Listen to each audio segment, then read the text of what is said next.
الحمد لله كفى وسلام على عباده الذين اصطفى أما بعد أعوذ بالله من الشيطان الرجيم بسم الله الرحمن الرحيم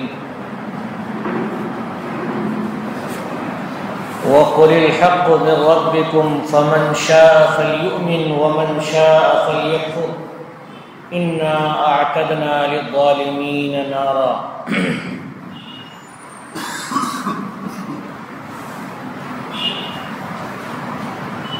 صدق اللہ العظیم۔ اللہ کے نبی جناب محمد رسول اللہ صلی اللہ علیہ وسلم کو یہ کہا جا رہا ہے کہ آپ قرآن پاک کو امت کے سامنے پیش کیجئے، جو شریعت آئی ہے اس شریعت کو آپ لوگوں کو بتائیے۔ آپ کا کام اتنا ہی ہے، رسول کا کام پہنچانا ہی ہے۔ جتنے پیغمبران آئے ان سب کا کام دین کو پہنچانا ہے، قبول کرنا، سامنے والے کا قبول کرنے کے لیے اپنے دل کو متوجہ کرنا ہے، یعنی قبول کرنے کے لیے موڈ بنانا ہے۔ اگر قبولیت کی طرف دل گیا، ذہن گیا، بس اللہ کی طرف سے توفیق آ جائے گی۔ اگر کوئی بندہ یوں سمجھے کہ زبردستی ایمان میں داخل کیا جا سکتا ہے تو یہ غلط کہتا ہے۔ کیوں کہ ایمان تصدیق قلبی کا نام ہے، اور تصدیق قلبی زبردستی نہیں ہو سکتی، تصدیق قلبی زبردستی نہیں ہو سکتی۔ یہ پولیس والے ہیں، چوری کے لیے پٹائی کرتے رہتے ہیں، چوری کے بارے میں نکالنے کے لیے کہ تم چوری کیے ہو، اور پٹائی کرتے رہتے ہیں۔ پٹائی سے بچنے کے لیے چور پہلے ہی جھوٹ بولتا ہے، تم نے چوری کی ہے تو ہاں کی ہے، تم کہو کہ میں نے فلاں جگہ بھی کی ہے تو کہتا ہے ہاں فلاں جگہ بھی کی ہے۔ اب پولیس کے ڈنڈے سے جتنی بات چور کے منہ سے نکلتی ہے وہ ساری بات عدالت میں جا کے جھوٹی ہو جاتی ہے۔ اس لیے وکلا جو کیس لڑتے ہیں وہ کہتے ہیں کہ اگر مقدمہ پولیس والوں نے کیا ہے اور مقدمے میں بیانات پولیس والوں کے ہیں تو پھر تو کوئی بھی مسئلہ نہیں ہے، وہ کیس مضبوط نہیں ہے، بہت بیکار کیس ہے۔ تو اس کیس میں جیت نہیں ہوتی ہے سامنے والے کی، جیت ہوتی ہے اسی کی، یعنی جو جس کی پٹائی ہو رہی ہے اور جس کے اوپر الزام لگا ہوا ہے اسی کی جیت ہوتی ہے، کیونکہ وہ ساری چیزیں ڈنڈے سے کہلوائی گئی ہوتی ہیں۔ اسلام میں ایک ہے کلمہ طیبہ لا الہ الا اللہ کا زبان سے پڑھنا۔ یہ زبان سے پڑھنا ایمان نہیں ہے، یہ اقرار ہے۔ زبان سے پڑھنا ایمان نہیں ہے، دل سے ماننا یہ ہے ایمان، تصدیق بالجنان یہ ہے ایمان، اور یہ ہے شہادت۔ دل سے اگر مانے کوئی اور کلمہ طیبہ پڑھے، اشہد ان لا الہ الا اللہ واشہد ان محمدا عبدہ ورسولہ، جب کلمہ پڑھا جائے تو سب کو پڑھنا چاہیے۔ تو یہ کلمہ دل سے نکلتا ہے اور وہ گواہی ہے۔ زبان سے پڑھنا کیسا ہوتا ہے؟ زبان سے پڑھنا منافق کا ہوتا ہے، منافق کا ہوتا ہے زبان سے پڑھنا۔ مدینہ پاک میں جب مسلمان پہنچے اور بدر کی جنگ ہو گئی تو مدینے میں رہنے والے بہت سے یہودیوں کو اور عیسائیوں کو اور مشرکین کو یہ سمجھ میں آیا کہ ہمیں جھوٹ موٹ اسلام قبول کر لینا چاہیے تاکہ ہمیں کوئی پریشانی نہ ہو، اور مشرکین سے ملے رہنا چاہیے، مکہ کے مشرکین سے ملے رہنا چاہیے۔ اس پلاننگ میں بہت سے منافق پیدا ہوئے اور انہوں نے صرف زبان سے کلمہ طیبہ کو پڑھا۔ تو زبان سے کلمہ طیبہ کا پڑھنا یہ ذکر ہے، بیان ہے، اقرار ہے، لیکن وہ دل سے ماننا ضروری نہیں ہے۔ ہو سکتا ہے کہ زبان سے بولنے والا دل سے نہ بول رہا ہو، دل اور زبان میں فرق ہو۔ تو ہم جو کلمہ پڑھتے ہیں وہ زبان سے بھی پڑھتے ہیں اور دل سے بھی اقرار کرتے ہیں۔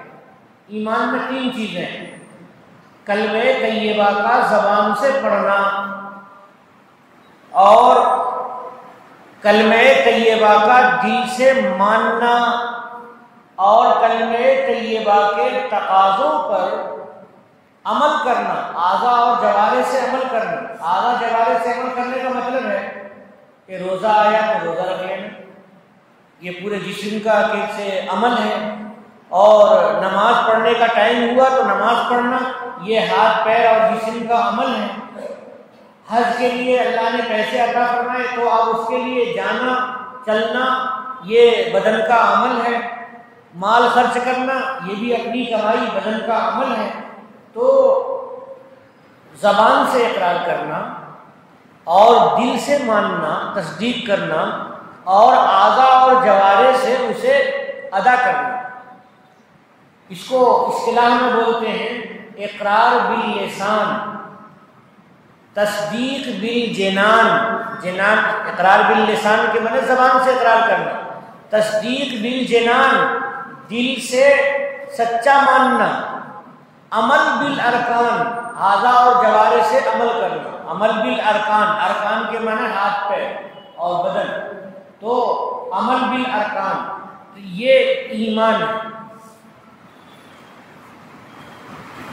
ایمان لانے کے بعد بندہ ڈرتا بھی ہے اور امید بھی رکھتا ہے، یہ مومن کی صفت ہے کہ مومن ڈرتا بھی ہے کہ کہیں جہنم میں نہ ڈال دیا جاؤں، کہیں میری گرفت نہ ہو جائے، کہیں اس گناہ کے بدلے میں اس گناہ کی سزا میں گڈھے میں ڈال نہ دیا جاؤں، پریشان رہتا ہے، اور امید میں رہتا ہے کہ اللہ نے جنت بنائی ہے تو انشاءاللہ دے دیں گے، اللہ نے جنت کی نعمتیں بنائی ہے تو ملیں گی، اللہ کا دیدار ہوگا تو ہاں مجھے بھی امید ہے کہ اللہ اپنا دیدار کرائیں گے۔ تو ایک طرف تو امید رہتی ہے نجات کی، اور دوسری طرف بندہ ڈرتا رہتا ہے، یہ ایمان کی علامت ہے۔ رسول اللہ صلی اللہ علیہ وسلم نے اس کی وضاحت فرمائی، الایمان بین الخوف والرجاء، ایمان ڈر اور امید کے درمیان ہے۔ الایمان بین الخوف والرجاء، رجاء جیم سے، کہ ایمان ڈر اور امید کے درمیان ہے، ڈر بھی ہے جہنم کا اور امید بھی ہے جنت کی، ڈر ہے سزا پانے کا اور امید ہے ثواب کی۔ تو اللہ رب العالمین نے مومن کے قلب کو ان 2 صفتوں کے ساتھ رکھا ہے۔ تو اگر کسی کو ڈر بھی ہو رہا ہے اللہ کا اور امید بھی ہے تو اللہ رب العالمین کا وہ نیک بندہ ہے، اور اس نیک بندے کو اللہ تعالیٰ ضرور بچا لیں گے اور ضرور نجات عطا فرمائیں گے۔ ایمان کی علامت ہے، یقین نہیں ہو سکتا، کاہے کہ انجام کے بارے میں کسی کو پتہ نہیں۔ حضرت حسن بصری رحمت اللہ علیہ کے بارے میں کہا جاتا ہے کہ وہ بہت غمگین رہتے تھے، اور چلتے بھی تھے جاتے بھی تھے تو ایسا لگتا تھا کہ غمگین کوئی مجرم جا رہا ہے۔ گھر سے مسجد بھی آتے تو لوگ دیکھتے، اور مسجد سے گھر جاتے تو لوگ دیکھتے۔ تو ایک مرتبہ ان سے پوچھا گیا حضرت حسن بصری سے کہ آپ اتنا غمگین کیوں رہتے ہیں؟ آپ تو بڑے نیک آدمی ہیں، آپ کی نیکی کی شہرت ہے، بہت سے لوگ جانتے ہیں، اور آپ کو کبھی گناہ کرتے کسی نے دیکھا تک نہیں ہے۔ تو کہنے لگے کہ ظاہری عمل تم دیکھ رہے ہو نا ہمارا، ظاہری طور پر تو میں ایسا ہی ہوں جیسا تم دیکھ رہے ہو، لیکن مجھے حاضر ہونا ہے اللہ تعالیٰ کی بارگاہ میں، وہاں پر نام اعمال دائیں ہاتھ میں ملے گا یا بائیں ہاتھ میں ملے گا اس کا پتہ نہیں ہے، اس کا پتہ نہیں ہے۔ یہ پتہ نہیں ہے کہ موت بھی ایمان کی حالت میں ہوگی یا ایمان کی حالت میں نہیں ہوگی۔ ہر مومن کو ڈر ہے کہ ایمان آج ہے تو کل رہے گا یا نہیں رہے گا، اس لیے دعا سکھائی گئی، ربنا لا تزغ قلوبنا بعد اذ ہدیتنا، اے اللہ ہمارے دلوں کو پھیر نہ دیجیے، ہمارے دلوں کو ہٹا نہ دیجیے، ہدایت دینے کے بعد، صراط مستقیم ملنے کے بعد ہمیں ہٹا نہ دیجیے۔ ہم صراط مستقیم پر ہے، بالکل سیدھی شاہراہ پر ہے، بالکل سیدھی شاہراہ پر ہے، کہیں ایسا نہ ہو کہ ہم بھٹک جائیں اور راستے سے اتر جائیں تو ہمیں منزل نہیں ملے گی، یعنی جنت نہیں ملے گی۔ اس لیے دعا کرتے رہنا چاہیے۔ حضرت حسن بصری کہتے ہیں کہ ہمیں اللہ کی بارگاہ میں حاضر ہونا ہے اور وہاں پر کیا ہوتا ہے اللہ کی طرف سے میں کچھ بھی نہیں کہہ سکتا، کیا نجات ہوگی یا نجات نہیں ہوگی، چھوٹے چھوٹے اعمال پر گرفت نہ ہو جائے۔ اور انسان اصل حقیقی بات یہ ہے کہ انسان مکمل طور پر اللہ رب العالمین کے فرما برداری کے مطابق ہمیشہ ویسا رہے، بہت مشکل ہے۔ رسول اللہ صلی اللہ علیہ وسلم پر جب آیت نازل ہوئی فاستقم کما امرت، آپ سیدھے رہیے ایسے جیسے آپ کو حکم دیا گیا ہے، تو رسول اللہ صلی اللہ علیہ وسلم ڈر گئے کہ جیسا حکم دیا گیا ہے ویسے ہی سیدھے رہنا۔ واتق اللہ حق تقاتہ، واتقوا اللہ حق تقاتہ، اللہ سے ڈرو جتنا ڈرنے کا حق ہے۔ تو ایسی صورت میں رسول اللہ صلی اللہ علیہ وسلم گھبراتے تھے، کانپتے تھے۔ اسی ڈر میں حضور کی داڑھی کے چند بال سفید ہو گئے، 17 یا 19 بال تھے جو حضور کے سفید ہو گئے تھے، بقیہ بال کالے ہی تھے۔ رسول اللہ صلی اللہ علیہ وسلم کے کو سورہ ہود کی آیت نے یعنی حضور کا ارشاد ہے شیبتنی ہود، کہ ہود کی آیتوں نے میرے بال کو سفید کر دیا۔ تو رسول اللہ صلی اللہ علیہ وسلم کے بال کو سفید کر دیا کس آیت نے؟ فاستقم کما امرت، سیدھے رہیے، ایسے سیدھے رہیے جیسا سیدھا رہنے کا آپ کو حکم دیا گیا ہے۔ یہ اللہ کے نبی صلی اللہ علیہ وسلم کا حال ہے، جو بخشے بخشائے ہیں، جن کو جنت کا پروانہ ملا ہوا ہے، انبیاء کرام کے ایمان کی ضمانت ہے اللہ رب العالمین کے ہاتھ میں، تب ایسا حال ہے۔ تو ہمارا کیا حال ہونا چاہیے، امت کا کیا حال ہونا چاہیے؟ ایک مرتبہ حضرت حاجی امداد اللہ صاحب مہاجر مکی رحمۃ اللہ علیہ سے کسی نے سوال کیا کہ کتا، ایک مسلمان سوال کرتا ہے کہ اور وہ کہتا ہے کہ کتا مجھ سے بہتر ہے، کتا مجھ سے بہتر ہے، یہ کہہ سکتا ہے نہیں کہہ سکتا ہے؟ کتا مجھ سے بہتر نہیں ہے یہ کہہ سکتا ہے نہیں کہہ سکتا ہے؟ کیونکہ کتا تو کتا ہے اور مسلمان انسان ہے، اور انسان ہونے کے ساتھ ایمان ہے اس کو۔ یا یہ سوال کیا گیا کہ ایک مسلمان اور سامنے کافر ہے، تو مسلمان یہ کہہ سکتا ہے نہیں کہہ سکتا ہے کہ مسلمان بہتر ہے کافر سے؟ سامنے کافر ہے، اس نے ایمان نہیں قبول کیا ہے، تو آدمی کہے کہ میں مسلمان ہوں، میں تم سے بہتر ہوں، تم کافر ہو۔ تو حضرت حاجی صاحب نے بہت اچھا جواب دیا۔ حضرت حاجی صاحب نے فرمایا کہ ابھی تو صحیح ہے کہ یہ انسان ہے اور وہ کتا ہے، یہ مسلمان ہے اور وہ کتا ہے، لیکن قیامت کے دن اس کے لحاظ سے سوچو تو کتا تو مٹی ہو جائے گا۔ قیامت میں ان کے لیے، کتے کے لیے جنت جہنم نہیں ہے، وہ تو مٹی ہو کر کے ختم ہو جائے گا۔ لیکن جو سامنے آدمی ہے جو کہہ رہا ہے کہ میں انسان ہوں اور بہتر ہوں اور مسلمان ہوں بہتر ہوں، انجام نہیں معلوم ہے، انجام نہیں معلوم ہے اس کو کہ اس کی موت اگر ایمان پر ہوئی تو کتے سے بہتر ہے، جنت پالے گا، اور اگر اس کی موت ایمان پر نہیں ہوئی تو کتا اس سے بہتر ہے کہ وہ مٹی ہو کر کے نجات پا گیا۔ اور یہ جہنم میں چلا جائے گا۔ کافر جس کافر کو سامنے دیکھ کر کے، مشرک کو سامنے دیکھ کر کے یہ کہہ رہا ہے کہ میں مشرک سے بہتر ہوں، سامنے مشرک شرک کیے ہوا ہے، اللہ کا نافرمان ہے، کافر اللہ کا انکار کیے ہوا ہے کہ اللہ ایک نہیں ہے، اللہ کا انکار کیے ہوا ہے، وہ مشرک اور کافر ابھی تو مسلمان سے بہتر نہیں ہے، کہنے والا مسلمان اس سے بہتر ہے کہ اس کو ایمان نصیب ہے، لیکن کیا پتا کہ مسلمان جو دعویٰ کر رہا ہے اپنے ایمان کا، اس کا انتقال کفر پہ ہو جائے، اور جو سامنے والا جس کے اندر ایمان نہیں ہے اسے اللہ ایمان کی توفیق دے دے، کلمہ پڑھ لے، موت کے وقت میں کلمہ پڑھ لے، پچھلے سارے گناہ معاف ہو جائیں گے۔ الاسلام یہدم ما کان قبلہ، اسلام ختم کر دیتا ہے، ڈھا دیتا ہے ان ساری چیزوں کو، ان سارے گناہوں کو جو پہلے ہوئے ہیں، معاف ہو جاتا ہے۔ اسلام سے سارے پچھلے گناہ معاف ہو جاتے ہیں کلمہ طیبہ کو پڑھنے سے۔ موت کے وقت میں کافر نے پڑھ لیا اشہد ان لا الہ الا اللہ واشہد ان محمدا عبدہ ورسولہ، کامیاب ہو گیا۔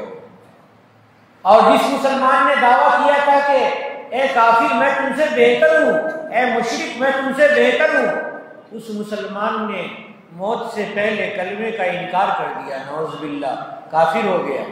تو جنت میں کون جائے گا؟ جس کو کافر کہہ رہا تھا وہ مسلمان ہو کے جنت میں چلا گیا، اور یہ جو اپنے کو مومن کہہ رہا تھا اور اکڑ رہا تھا، گھمنڈ کر رہا تھا، فخر کر رہا تھا، دوسرے سے اپنے کو بڑا مان رہا تھا، یہ بندہ پھنس گیا اور جہنم میں چلا گیا۔ تو کبھی بھی مسلمان کو فخر اور غرور نہیں ہونا چاہیے۔ اسلام ایسا مذہب ہے کہ اللہ رب العالمین نے رسول اللہ صلی اللہ علیہ وسلم پر اتار دیا ہے، اور حضور کو کہہ دیا ہے کہ آپ کھلے طور پہ اس کو پڑھ دیجئے اور پھیلا دیجئے۔ مسلمان مبلغ کا صرف اتنا کام ہے کہ قرآن پاک کو پڑھ کر کے سمجھا دے، کلمہ طیبہ کو پڑھ کر کے سمجھا دے، حضور صلی اللہ علیہ وسلم کی نبوت کو، رسالت کو سمجھا دے، آخرت کو سمجھا دے۔ قبول کرنا سامنے والے کا کام ہے، یعنی اپنے دل کو متوجہ کرنا، قبول کرنے کی توفیق دینا اللہ رب العالمین کا کام ہے، اللہ رب العالمین کی طرف سے قبولیت آتی ہے۔ اس لیے رسول اللہ صلی اللہ علیہ وسلم کو یہ کہا گیا وَقُلِ الْحَقُّ مِن رَبِّكُمْ، آپ کہیے کہ سچائی تمہارے رب کی طرف سے ہے، یہ سچا اسلام تمہارے رب کی طرف سے ہے، یہ سچا قرآن تمہارے رب کی طرف سے ہے، یہ واقعی سچ ہے، اس کی سچائی میں کوئی شبہ نہیں ہے۔ جو واقعی سچ ہو اور سچائی اس کے سچے ہونے میں کوئی شبہ نہیں ہو، اسے حق کہا جاتا ہے، حق، کہ واقعی قرآن سچ ہے اور تمہارے پروردگار کی طرف سے ہے۔ اب کام کیا ہے؟ فمن شاء فلیؤمن ومن شاء فلیکفر، تو جو چاہے تو وہ ایمان قبول کر لے، مان لے، جو چاہے سو مان لے اور جو چاہے سو نہ مانے، ومن شاء فلیکفر، اور جو چاہے سو نہ مانے۔ ایمان کے معنی ماننا اور کفر کے معنی نہ ماننا، جو چاہے سو مان لے اور جو چاہے سو نہ مانے۔ لیکن اللہ تعالیٰ ماننے والوں کو قبول فرمائیں گے اور جنت دیں گے، اپنی رضامندی عطا فرمائیں گے، اپنا دیدار عطا فرمائیں گے، اور نہ ماننے والے کو جہنم میں ڈال دیں گے۔ فرمایا انا اعتدنا للظالمین نارا، یقیناً ہم نے ظالموں کے لیے آگ تیار کر رکھی ہے، ناانصافوں کے لیے آگ تیار کر رکھی ہے۔ ظالم کا ترجمہ ناانصاف، یعنی دین اسلام آیا تو اسے قبول کرنا یہ انصاف ہے، اور اسے رد کرنا یہ انصاف کی بات نہیں ہے۔ اس لیے کافر کو بھی ظالم کہا گیا ہے، مشرک کو بھی ظالم کہا گیا ہے۔ اللہ فرماتے ہیں کہ دیکھو جو چاہے قبول کرے اور جو چاہے قبول نہ کرے، ہم نے جہنم تیار کر رکھی ہے جی نہیں قبول کرنے والوں کے لیے، کافروں کے لیے۔ اس کا مطلب یہ ہے کہ اللہ چاہتے ہیں کہ دین کو قبول کیا جائے۔ یہ مطلب نہیں ہے کہ اللہ تعالیٰ اجازت دے رہے ہیں چاہو تو مسلمان رہو چاہو تو کافر رہو اور سب مزے میں رہو گے اور آخرت بھی تمہیں مل جائے گی، کافر کو بھی آخرت ملے گی اور مومن کو بھی ملے گی، ایسا نہیں کہنا چاہ رہے ہیں۔ اللہ فرما رہے ہیں کہ ہم نے ظالموں کے لیے، جن لوگوں نے دین کا انکار کیا ہے، ان کافروں کے لیے ہم نے جہنم تیار کر رکھی ہے۔ اس لیے اللہ کا دین آیا تو انصاف کی بات یہ ہے کہ اسے قبول کر لیا جائے۔ اب آگے اللہ تعالی جہنم کا ذکر کر رہے ہیں کہ جہنم کیسی ہے، دوزخ کیسی ہے اور جہنم کیسا ہے۔ اللہ رب العالمین فرماتے ہیں احاط بہم سرادقها، کہ جہنم کو گھیر رکھا ہے قناتوں نے، جہنم کے قناتوں نے۔ یہ قنات آپ نہیں سمجھیں گے، یہ فارسی لفظ ہے، میں سمجھاتا ہوں اس کو۔ مثال کے طور پہ اس مسجد کو آپ کو سجانا ہے، اس کو محفل بنانا ہے، تو آپ کیسے کریں گے؟ بڑے بڑے پردے آپ ٹانگیں گے، بڑے بڑے پردے جو بالکل چھت کے پاس سے نیچے تک ہو، اوپر بھی آپ کپڑے ڈال دیں گے، اور جیسے شامیانہ ڈالتے ہیں تو اوپر بھی آپ ڈال دیں گے، پیک ہو گیا، اور ادھر بھی دیواروں پر، ساری دیواروں پہ پردے ڈال دیے آپ نے، بہت بڑے بڑے پردے۔ یہ جو چاروں طرف سے پردے ہیں یہ ہیں قناتیں۔ بڑے بڑے پردوں کو کیا بولتے ہیں؟ قناتیں بولتے ہیں۔ احاط بہم سرادقها، جہنمیوں کو جہنم کی آگ کی قناتیں گھیرے ہوئے ہوں گی، پردے نہیں ہوں گے، لطف میں مزے میں نہیں ہوں گے، ان کے ارد گرد آگ ہی آگ ہوگی، ادھر بھی آگ کا پردہ، ادھر بھی آگ کا پردہ، ادھر بھی آگ کا پردہ، اور وہ آگ میں جھلس رہا ہوگا۔ کتنی خطرناک بات ہے پردے کا، آگ کا پردہ ہونا اور چاروں طرف سے آگ کا گھیرے ہوئے ہونا۔ کہہ رہے احاط بہم، جہنمیوں کو چاروں طرف سے بڑے بڑے آگ کے پردے گھیرے ہوئے ہوں گے۔ اللہ ہماری حفاظت فرمائے جہنم سے۔ ایسے وقت میں جہنمیوں کو سخت پیاس لگے گی، جب آگ میں ہے تو شدید پریشانی ہوگی، وہ مرے گا بھی نہیں اور زندہ بھی نہیں ہے، مر بھی نہیں رہا ہے اور ایسا بھی نہیں ہے کہ آرام سے ہے وہ زندہ ہے، تو وہ نہ مرا ہوا ہے نہ زندہ ہے، اور چیخ پکار رہا ہے اور مانگ رہا ہے کہ پانی دے دو، پانی دے دو، پانی پلا دو، تو اسے پانی بھی نہیں ملے گا۔ اسے کیا ملے گا؟ جہنمی جل رہے ہیں اور ان کے بدن سے جو پیپ نکل رہے ہیں، زخم سے جو نکلتا ہے پیلا پیلا، اس کو کیا بولتے ہیں؟ پیپ بولتے ہیں۔ جہنمیوں کی جو پیپ نکل رہی ہے اور بدن سے جو خون نکل رہے ہیں، وہ سارے خون جو ہوں گے اس میں سے لا کر کے دیا جائے گا کہ یہ لو پیو۔ وہ پیاس کی شدت میں پیے گا تو جیسے وہ منہ میں ڈالے گا تو پوری اتریاں کٹ کر کے پیخانے کے راستے سے نکل جائیں گے۔ اللہ حفاظت فرمائے۔ وَإِن يَسْتَغِيثُوا يُغَاثُوا بِمَاءٍ كَالْمُهْلِ يَشْوِي الْوُجُوهَ، سامنے جو آئے گا پانی تو اتنا گرم ہوگا کہ چہرہ پہلے جل جائے گا، پورا کا پورا چہرہ جل جائے گا، اس پانی کو دیکھ کر کے پورا چہرہ جل جائے گا۔ اگر وہ مانگیں گے پانی تو دیے جائیں گے پانی، کیسے؟ کالمہل، جیسے کہ بہت تیز گرم، جیسے کڑاہی میں ہم تیل ڈالتے ہیں پکوان کے لیے، چھاننے کے لیے، تو تیل کا اوپر کا حصہ زیادہ گرم ہوتا ہے یا نیچے کا حصہ زیادہ گرم ہوتا ہے جس سے آگ لگی ہوئی، آگ جس کے قریب ہوتی ہے؟ نیچے کا زیادہ گرم ہوگا نا۔ جب ایک کڑاہی میں تیل ہے اور اوپر خوب گرم ہو رہا ہے، نیچے آگ لگی ہوئی ہے، تو نیچے کا حصہ جو ہوگا وہ زیادہ گرم ہوگا۔ میری بات سمجھ میں آ رہی ہے؟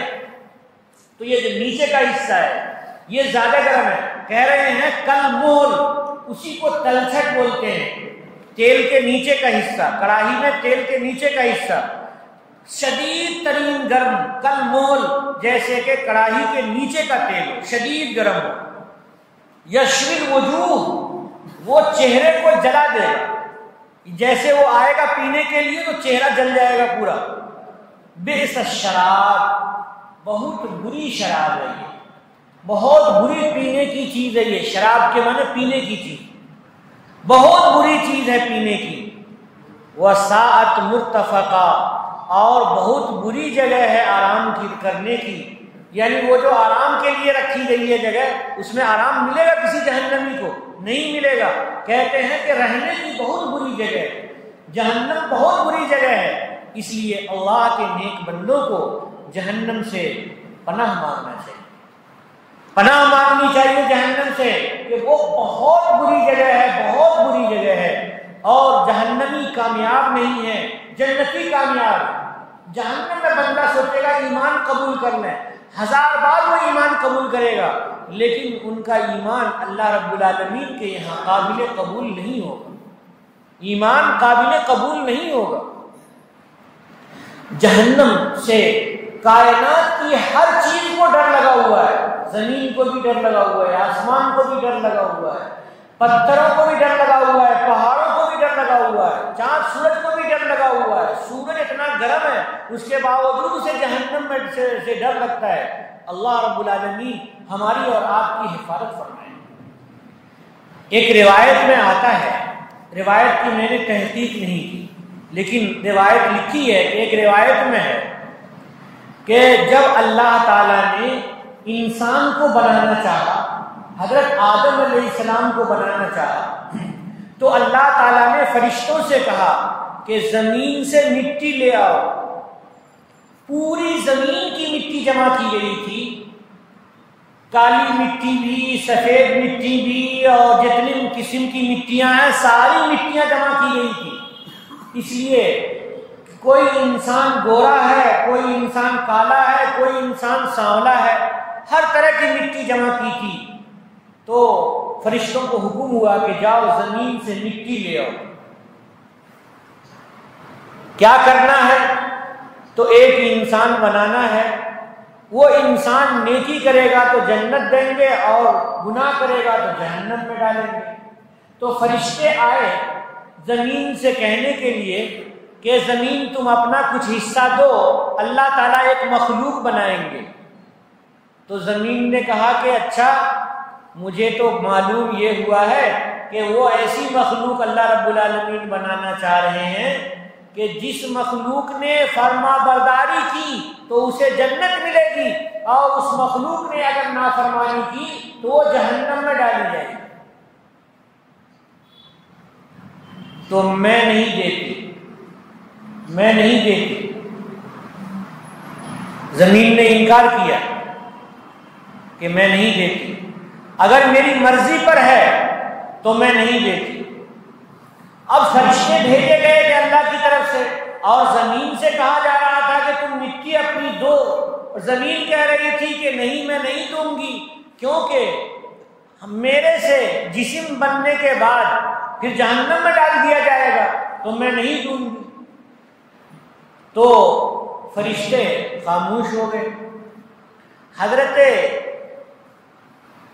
اسرائیل علیہ السلام تھے، حضرت اسرائیل علیہ السلام کو غصہ آیا، اللہ کہہ رہے ہیں دینے کے لیے اور تو کہہ رہی ہے نہیں دینے کے لیے، بس مٹیاں لی اور لے کر کے پہنچایا اللہ رب العالمین کی بارگاہ، پہنچا دیا۔ اب آدم علیہ السلام کا پتلا بنا، آدم علیہ السلام اور آدم علیہ السلام کو بنا کر کے ان کی پشت سے اللہ تعالیٰ نے سارے انسانوں کو نکالا، ان کی پشت سے ان کی اولاد کو، پھر ان کی پشت سے ان کی اولاد کو، ایسے اللہ تعالیٰ نے سب کو نکالا۔ اولاد سے تو سوالات اللہ نے کیے، الست بربکم، کیا میں تمہارا رب نہیں ہوں؟ سب نے کہا ہاں۔ اور آدم علیہ السلام کو اللہ رب العالمین نے جو رکھا ہے تو وہ اپنی دائنی طرف دیکھتے ہیں تو خوش ہوتے ہیں، اور بائیں طرف دیکھتے ہیں تو ناراض ہوتے ہیں، روتے ہیں۔ اللہ رب العالمین کے پاس حضرت نبی کریم صلی اللہ علیہ وسلم جب معراج میں گئے تھے تو دیکھا تھا کہ آدم علیہ السلام دیکھ رہے ہیں دائنی طرف تو ہنستے ہیں اور خوش ہوتے ہیں، بائیں طرف دیکھتے ہیں تو پریشان ہوتے ہیں، روتے ہیں۔ تو معلوم ہوا کہ دائنی طرف ان کی جو اولاد ہے جنت والی اولاد ہے، اور بائیں طرف جو اولاد ہے وہ جہنم میں جانے والی اولاد ہے۔ تو آدم علیہ السلام کو بھی پریشانی۔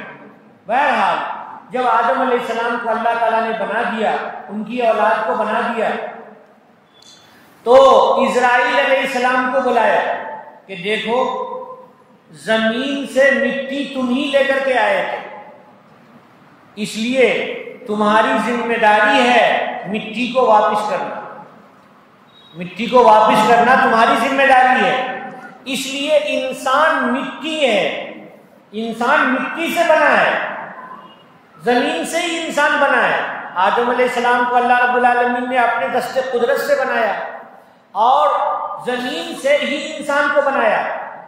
انسان کے ماں اور باپ زمین کی چیزیں کھاتے ہیں، میٹھی چیزیں کھاتے ہیں، کھٹی چیزیں کھاتے ہیں، کڑوی چیزیں کھاتے ہیں، اناج کھاتے ہیں، غلہ کھاتے ہیں، دال کھاتے ہیں، چاول کھاتے ہیں، روٹی کھاتے ہیں، اور تیل کھاتے ہیں، گھی کھاتے ہیں، اور وغیرہ وغیرہ چیزیں کھاتے ہیں، آکسیجن لیتے ہیں، سانس لیتے ہیں، نائٹروجن چھوڑتے ہیں، وغیرہ وغیرہ۔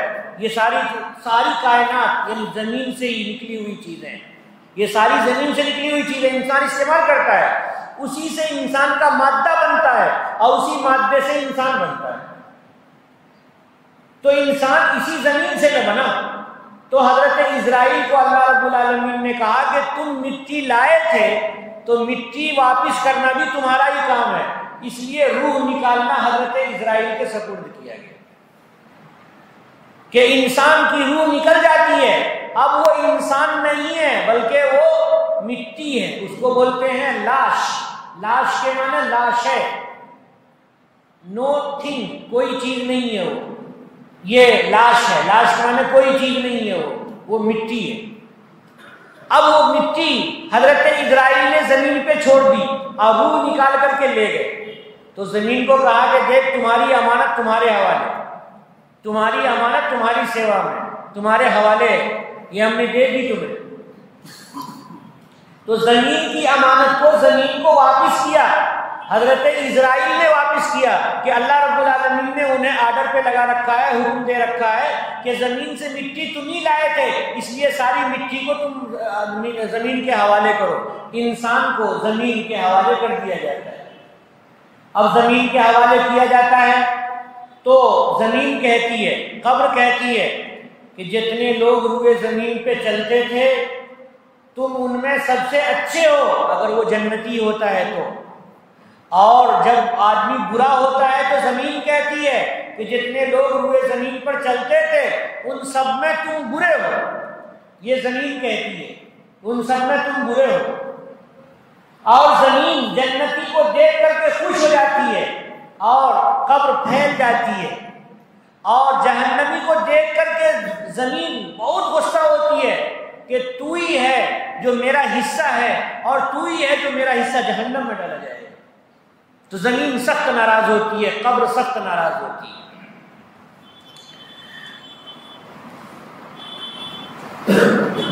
ان الذين آمنوا وعملوا الصالحات انا لا نضيع اجر من احسن عملا۔ قرآن پاک کا ایک اسلوب ہے کہ جب جہنمی کا ذکر ہوگا تو جنتی کا بھی ذکر ہوتا ہے، تو اب جہنمیوں کا ذکر ختم ہوا، اب جنتیوں کا ذکر ہوا، کیونکہ جہنم کی بات سن کر کے مسلمان کو بہت پریشانی ہوتی ہے اور آدمی مایوسی کی طرف ہونے لگتا ہے، تو اللہ تعالیٰ امید کی طرف بڑھاتے ہیں۔ یہ قرآن پاک کا خاص اسلوب ہے کہ جہنمی کا ذکر ہوگا تو جنتی کا ذکر ہوگا، جنتی کا ذکر ہوگا پھر جہنمی کا ذکر ہوگا۔ تو یہ اس لیے کہ ایسا نہ ہو کہ میرا بندہ نا امید ہو جائے، جہنم کو سوچ کر کے، سزاؤں کو سوچ کر کے نا امید ہو گیا، ایسا نہ ہونے پائے، بلکہ اس کو امید دلاتے ہیں۔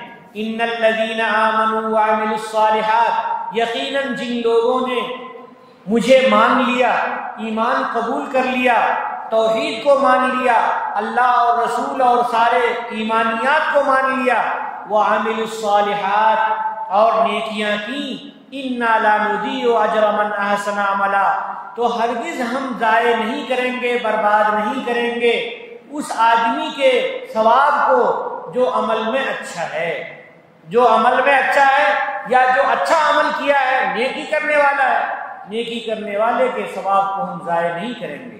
لا نضیع اجر من احسن عملا، جو عمل میں اچھا ہے اس کے ثواب کو ہم بیکار نہیں کریں گے۔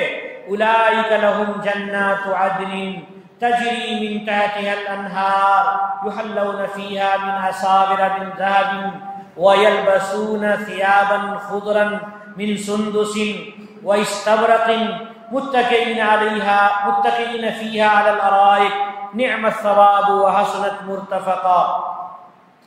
یہی لوگ ہیں جن کے لیے رہنے کے باغات ہیں، جنات عدن، جنات اقامت، رہنے کے باغات ہیں جس میں وہ ٹھہریں گے۔ ایک باغ ہوگا صرف پھرنے کا گھومنے کا، ایسا نہیں ہے، باضابطہ رہنے کا باغ ہے کہ وہاں پر محل بنا ہوا ہے، وہاں پر بستر لگے ہوئے ہیں اور وہاں پہ کھانے پینے کے سارے سامان ہیں۔ جنات عدن تجری من تحتها الانہار، کہ جن کے نیچے نہریں بہتی ہیں، اوپر محل ہے اور نیچے نہر بہ رہی ہے، کتنا خوشگوار منظر ہوگا اور کتنی اچھی فضا ہوگی، کتنی اچھی ہوا ہوگی اس کی، اور کتنا لطف آئے گا۔ ایئر کنڈیشن فیل ہو جائے گا وہاں۔ اللہ رب العالمین جو ایئر کنڈیشن ہے وہ دنیا کے ایئر کنڈیشن اس کے مقابلہ نہیں کر سکتے۔ تو تجری من تحتہم الانہار، ان کے نیچے نہریں بہیں گی۔ ایک مطلب یہ ہے کہ پیڑ ہیں اور پیڑ کے بیچ بیچ میں نالیاں ہیں اور ان نالیوں سے پیڑ میں پانی آ رہا ہے۔ ایسی صورت میں نیچے بھی ہریالی خوب ہوتی ہے، اور جو پیڑ لگے ہوئے ہیں مختلف پھلوں کے پیڑ، کھجور کے، انگور کے، کھجور کے اور انار کے اور آم کے اور امرود کے وغیرہ وغیرہ، وہ سارے پیڑوں میں پانی آ رہا ہے کیونکہ نالے بنے ہوئے ہیں، نالوں سے پانی آ رہا ہے۔ تو انہار کا ایک مطلب یہ بھی ہو سکتا ہے۔ یحلون فیہا من اساور من ذہب، لباس کیسا ہوگا؟ سونے کا لباس ہوگا، چاندی کا لباس ہوگا، مخمل کا لباس ہوگا اور بہت شاندار ریشم کا لباس ہوگا۔ گدے ہوں گے، تکیے ہوں گے اور قالینیں بچھی ہوں گی۔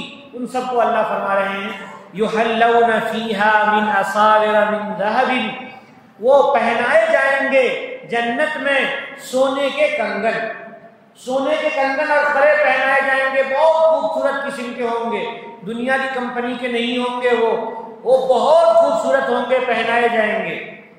آپ کہیں گے کہ مرد کو اللہ تعالیٰ سونا پہنائیں گے، مرد کے لیے سونا تو حرام ہے۔ مرد کے لیے سونا اس دنیا میں حرام ہے، اللہ رب العالمین نے اس دنیا کے لیے حرام نہیں کر رکھا ہے۔ دوسری بات یہ ہے کہ زیور مرد پہنیں گے، زیور تو عورتوں کے لیے ہے، ایسا نہیں ہے، زیور عورتوں کے لیے ہے، اس دنیا کا حکم ہے۔ لیکن آپ اس دنیا میں بھی دیکھیں، کیلچر کو دیکھیں تو بہت سارے علاقے ایسے ہیں جو غیر مسلموں کے ہیں، وہاں مرد بھی زیور پہنتے ہیں، مختلف قسم کے سونے چاندی کے ہیرے جواہرات وہ پہنتے ہیں، مرد بھی زیور پہنتے ہیں۔ ایک آدمی پتہ نہیں کتنے کتنے کلو، 10 کلو، 20 کلو سونا پہنے ہوا ہے، ایسے بھی لوگ دکھتے ہیں۔ تو مرد بھی زیور پہنیں گے، یہ علاقے علاقے کا کی ریت ہوتی ہے، علاقے علاقے کا رواج ہوتا ہے۔ جنت کا حکم الگ ہے، اس دنیا کا حکم الگ ہے۔ جنت میں مرد بھی سجے دھجے ہوں گے اور عورتیں بھی سجی دھجی ہوں گی۔ اللہ ہمیں نصیب فرمائے۔ یحلون فیہا من اساور من ذہب، پہنائے جائیں گے جنت میں سونے کے کنگن، وَيَلْبَسُونَ ثِيَابًا خُضْرًا، اور ہرے ہرے لباس پہنائے جائیں گے، ہرے بھرے لباس پہنائے جائیں گے۔ کیسے لباس؟ من سندس، باریک ریشم کے، باریک ریشم کے ہرے لباس میں جو خوبصورتی ہوگی، اس خوبصورتی کو یہاں کے رنگ سے بیان نہیں کیا جا سکتا ہے اور یہاں کے ریشم سے سمجھایا نہیں جا سکتا ہے۔ وہ استبرق، اور موٹے ریشم کے بھی ہوں گے، باریک ریشم کے بھی ہوں گے اور موٹے ریشم کے بھی ہوں گے۔ متکئین فیہا علی الارائک، ٹیک لگائے ہوئے ہوں گے جنت میں چھپر کھٹوں پر۔ یہ تو پرانا ترجمہ ہے، آج کا ترجمہ ہے صوفے پر، صوفے پر جو کرسی ہے اور گدے لگی ہوئی کرسی ہے، اس کے اوپر موٹے ریشم کے کا غلاف لگا ہوا ہوگا اور اس پہ اکرام کے ساتھ ان کو بٹھایا جائے گا۔ یہ مزے لے رہے ہوں گے، یہ ہمارے دنیا کا صوفہ نہیں، یہ جنت کا صوفہ ہے، اس لیے دنیا کے صوفے پر قیاس نہیں کیا جا سکتا ہے۔ بس اتنا تصور کیا جائے گا کہ بیٹھنے کا ہوگا، لیکن کتنا اچھا ہوگا اور کتنا آرام دہ ہوگا اس کو بیان نہیں کیا جا سکتا ہے۔ نعم الثواب، کتنا اچھا ثواب ہے، بدلہ ہے اللہ رب العالمین کا۔ وحسنت مرتفقہ، اور عمدہ ہے رہنے کی جگہ، آرام کرنے کی جگہ۔ جہنم بری جگہ ہے رہنے کی اور جنت اچھی جگہ ہے رہنے کی۔ اللہ رب العالمین نے جنتیوں کو بھی بیان کیا اور جہنمیوں کو بھی بیان کیا، جنت کی نعمتوں کو بھی بیان کیا اور جہنم کی سزاؤں کو بھی بیان کیا۔ وہاں تو جو پردے ہوں گے وہ آگ کے ہوں گے، اور جنتیوں کے جو پردے ہوں گے وہ ریشم کے ہوں گے، دبیز ریشم کے، موٹے ریشم کے اور باریک ریشم کے، ہر طرح کے ہوں گے، خوبصورت سے خوبصورت ہوں گے۔ اللہ رب العالمین ہم سب کو جنت کا مستحق بنائیں اور جہنم سے ہم سب کو بچائیں۔ وآخر دعوانا ان الحمد للہ رب العالمین۔